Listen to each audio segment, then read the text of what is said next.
It's amazing how in Burkina Faso, Niger, and Mali area, as they have all moved out the French, and in this case now the UN, now all of a sudden the militaries of those three countries can seize the so-called terrorists, if you will.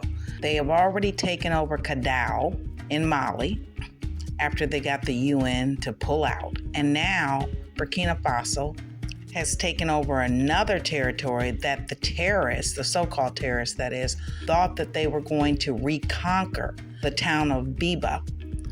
They were trying to take it back, and that was a big mistake. The soldiers who are always there to protect the inhabitants repelled them. As they fell back, the drones tracked them down and struck them all.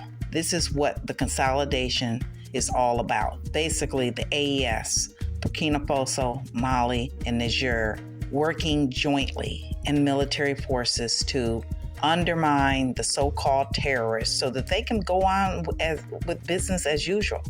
Raise their uranium prices, take control of their sugar, their gold, and then begin to have those products and resources on the market at a fair market value in order to raise the economy of the people of those three countries.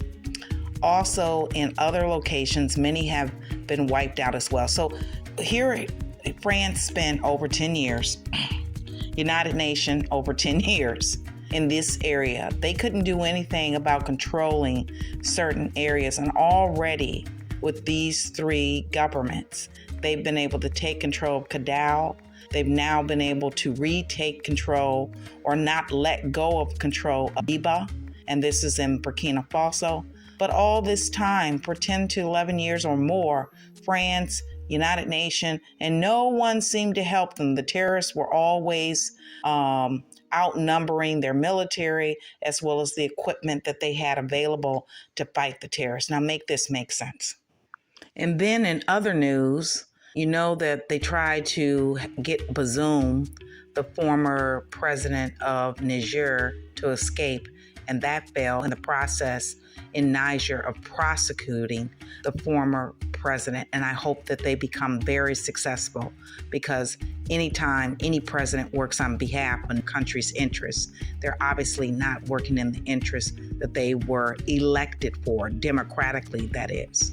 In addition to that, we're looking at the United States has just decided to remove Niger, Uganda, and the Central African Republic, I think that's part of Kinshasa perhaps, from their particular program that they have called African Growth and Opportunity Act. So basically, to do trade, it's a trading program, and they're removing them based on human rights, and we all should know what the United States deems as human rights as it relates to Uganda, and the rule of law. So I think that the rule of law must be pertaining to Niger. Not quite sure about the Central African Republic, but we'll see. But here's the thing. It just shows how much they're angry and upset. They weren't angry and upset while the people of Niger are one of the poorest in the continent of Africa, the people itself.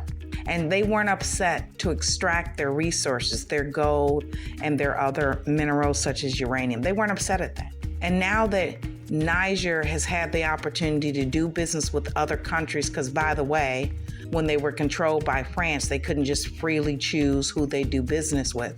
Now, all of a sudden, they're not following the rule of law. What rule of law is that? What democracy is that? The rule of law that says that Black people in a place that supposedly you got and enslaved almost 400 years ago or so, they currently still need to live under some form of slavery, and that's what's called democracy by the West.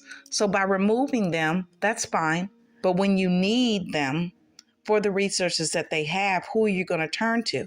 And right now, from what I understand, France is trying to turn to another country just to get their uranium. And that country is Kazakhstan. I needed to pronounce that correctly. Since France has no more colonial rule on Niger, and since they had a failed attempt of removing Bazoum, Bazoum trying to run away and escape, and now he's being prosecuted in the country of Niger for his treasonous acts, I suppose.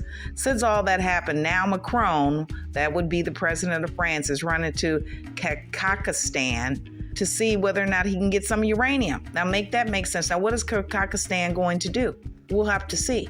But, this goes back to teaching democracy as a principle to Africa. And by their definition, democracy means you allow us to exploit you. The days of that is gone. Slavery and slave labor in Africa is gone. It's all about a fair market. Thank you.